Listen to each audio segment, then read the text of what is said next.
మరో 10 రోజుల్లో కొత్త సంవత్సరం 2025లోకి అడుగు పెట్టబోతున్నాం.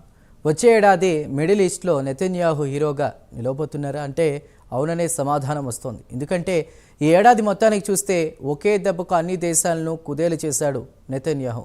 ఇజ్రాయెల్పై కయ్యానికి కాలుదువ్వి పాలస్తీనా నామరూపాలు లేకుండా పోయింది. దానికి మద్దతుగా వచ్చిన హెజ్బొల్లా అడ్రస్ లేకుండా పోయింది. మరోపక్క సిరియాలో బషర్ అల్ అసద్ పత్తా లేకుండా కూడా మాస్కో పారిపోయాడు. ఇక అసద్ కాలికి బుద్ధి చెప్పడంతో ఇటు రష్యా అటు ఇరాన్కు తలెత్తుకోలేని పరిస్థితి ఏర్పడింది. ఇక రంగంలోకి ఉందే ఇరాన్ ఒక్కటే. ఇరాన్ను కూడా దారికి తెచ్చుకుంటే మిడిల్ ఈస్ట్లో నెతన్యాహు హీరోగా నిలిచిపోతాడు. ప్రత్యేక కథనంలో ఇజ్రాయెల్ వ్యూహం గురించి మరింత సమాచారాన్ని తెలుసుకుందాం.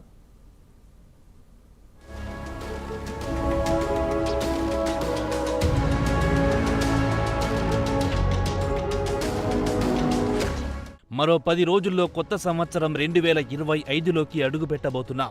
ఈ ఏడాది ఇజ్రాయెల్ ప్రధానమంత్రి బెంజమిన్ నెతన్యాహు మిడిల్ ఈస్ట్లో పైచేయి సాధించారు. ఒకే ఒక్క దెబ్బకు ఇటు పాలస్తీనా అటు లెబనాన్ సిరియాను దారికి తెచ్చుకున్నాడు. ఇక ఇజ్రాయెల్ ఫోకస్ అంతా ఇరాన్పై పెట్టబోతున్నాడు నెతన్యాహు. ఇరాన్పై పూర్తిగా పట్టు సాధించి ఇరాన్ న్యూక్లియర్ బాంబులు తయారు చేయాలన్న కలను కల్లలు చేయాలనే పట్టుదలతో ఉంది ఇజ్రాయెల్. ఇక ఈ మధ్యలోనే సిరియాలో అసద్ ప్రభుత్వం కుప్పకూలి, అలాగే హమాస్ హెజబొల్లాకు చెందిన టాప్ లీడర్లను మట్టి కరిపించి తిరుగులేని ఆధిపత్యాన్ని సాధించింది ఇజ్రాయెల్. ప్రస్తుతం సిరియాలో అసద్ సర్కార్ కూలిపోవడంతో ఇరాన్ దిక్కుతోచని స్థితిలో పడిపోయింది. దీంతో ఇరాన్ బలహీనపడిపోయింది. సమయం కోసం ఎదురు చూస్తున్న నెతన్యాహుకు ఇదే చక్కటి అవకాశం. వెంటనే ఇరాన్పై దాడులు చేయడానికి సన్నాహాలు చేయనున్నాడు.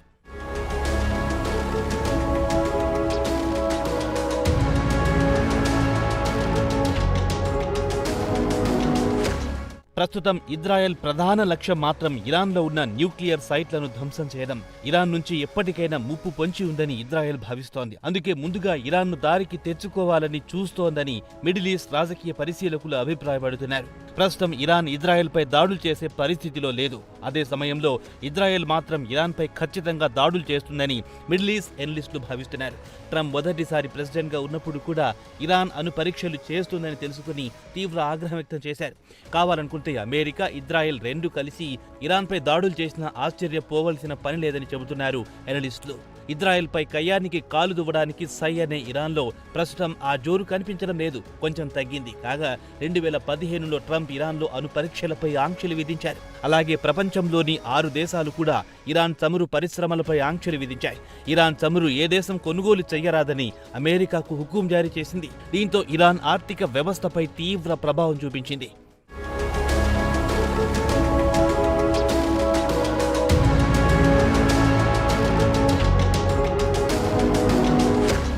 ఇక నెతన్యాహు విషయానికొస్తే ఇరాన్ను గాజాను దారిలోకి తెచ్చుకున్నాక ఇక స్వదేశంలో నెతన్యాహుపై అవినీతి కేసు కోర్టులో ఈ నెలలోనే విచారణకొచ్చింది. అయితే గాజా యుద్ధం మొదలైన 2023 తర్వాత నుంచి నెతన్యాహు తీసుకుంటున్న నిర్ణయాలను ప్రజలు వ్యతిరేకించడం మొదలెట్టారు.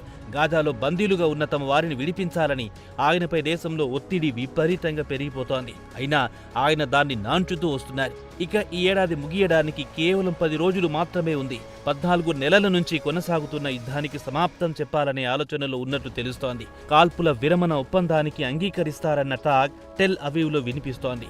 కాల్పుల విరమణ ఒప్పందంపై సంతకాలు చేసి బందీలను విడిపించుకు రావాలనే ఆలోచనలో ఉన్నట్టు ఇజ్రాయెల్ ప్రభుత్వ వర్గాలు చెబుతున్నాయి.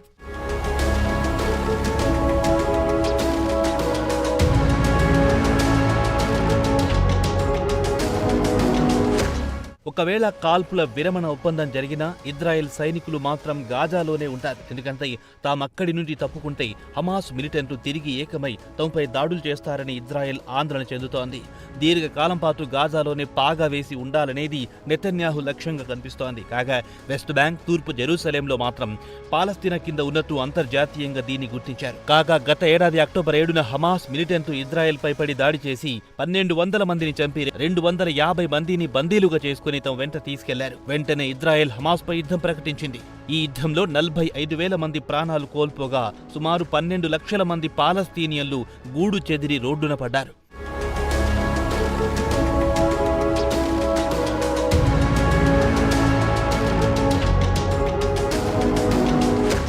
ఇక ఇక వచ్చే ఏడాది ట్రంప్ అమెరికా ప్రెసిడెంట్గా బాధ్యతలు స్వీకరించబోతున్నారు. ట్రంప్ మద్దతు కూడా తమకే దక్కుతుందన్న నమ్మకంతో నెతన్యాహు ఉన్నారు. దీంతో గాజాపై మరింత పట్టు బిగించాలనే ఆలోచనలో ఉన్నాడు ఇజ్రాయెల్ ప్రధానమంత్రి. ఇక వెస్ట్ బ్యాంక్ జాతీయ రహదారిపై వెలిసిన హోర్డింగ్స్ పై అరబిక్లో పాలస్తీనాలో భవిష్యత్తు లేదు అనే రాతలు దర్శనమిస్తున్నాయి. దీన్ని బట్టి చూస్తే పాలస్తీనియన్లో తీవ్ర నిరాశ నిస్పృహలతో ఉన్నట్టు తెలుస్తోంది. ఇక వైట్ హౌస్ లో ట్రంప్ కొలువుదీరబోతున్నాడు కాబట్టి యుద్ధం ముగిసే అవకాశాలున్నాయి. అయితే అది కూడా ఇజ్రాయెల్ టర్మ్స్ ప్రకారం జరుగుతాయి. ఇక ఇజ్రాయెల్ బేరసారాల విషయానికి వస్తే ల్యాండ్ ఫర్ పీస్ ఫ్రేమ్వర్క్ పరిధిలోనే జరిగే అవకాశాలు కనిపిస్తున్నాయి. వెస్ట్ బ్యాంక్ లో కొంత భూభాగాన్ని ఇజ్రాయెల్ కలుపుకునే ఛాన్స్ ఉంది. అలాగే జోర్డాన్ వ్యాలీ వరకు ఇజ్రాయెల్ సెటిల్మెంట్ విస్తరించవచ్చు. అలాగే జెరూసలేం విషయానికి వస్తే ఇజ్రాయెల్ అవిభక్త రాజధానిగా గుర్తించే అవకాశాలున్నాయి. అలాగే పాలస్తీనాకు తూర్పు జెరూసలేం రాజధానిగా గుర్తించకపోవచ్చు. మొత్తానికి చూస్తే పాలస్తీనియన్ల సొంత దేశం కలగానే మిగిలిపోయే అవకాశాలు స్పష్టంగా కనిపిస్తున్నాయి.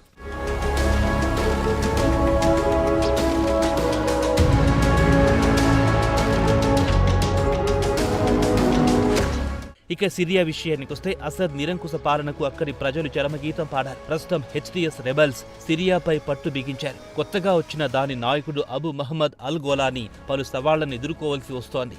ముందుగా ఆయన సరిహద్దులను కాపాడుకోవడంతో పాటు జిహాదీలను ఎదుర్కోవాల్సి వస్తోంది. దీంతో పాటు అసద్ సైనికుల నుంచి కూడా తనను కాపాడుకోవాల్సి ఉంటుంది. అయితే గోలానీ విషయానికి వస్తే ఆయన గతంలో అల్ ఖైదాతో సంబంధాలు కలిగిన వ్యక్తి.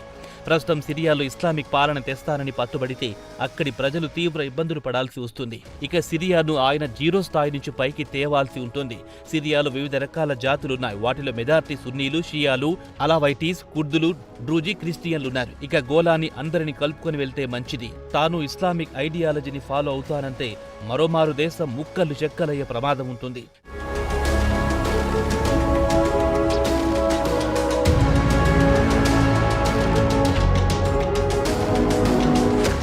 గోలానీ అసద్ ప్రభుత్వం కూలిన వెంటనే తాను ఇస్లామిక్ ఐడియాలజీని అనుసరించనని స్పష్టం చేశారు. మైనార్టీలపై దాడులుండవని హామీ ఇచ్చారు. అందరిని కలుపుకుని పోతామన్నారు. ఒకవేళ ఆయన కూడా ఇస్లామిక్ ఛాందసవాదుల బాటలో పయనిస్తే సిరియా కూడా లిబియా, ఇరాన్ సరసన నిలవడానికి ఎంతో సమయం పట్టదు. మరి దేశాన్ని కాపాడుకుంటారో విచ్ఛిన్నం చేసుకుంటారో అది గోలానీ చేతిలో ఉంది. Best of luck mister గోలానీ.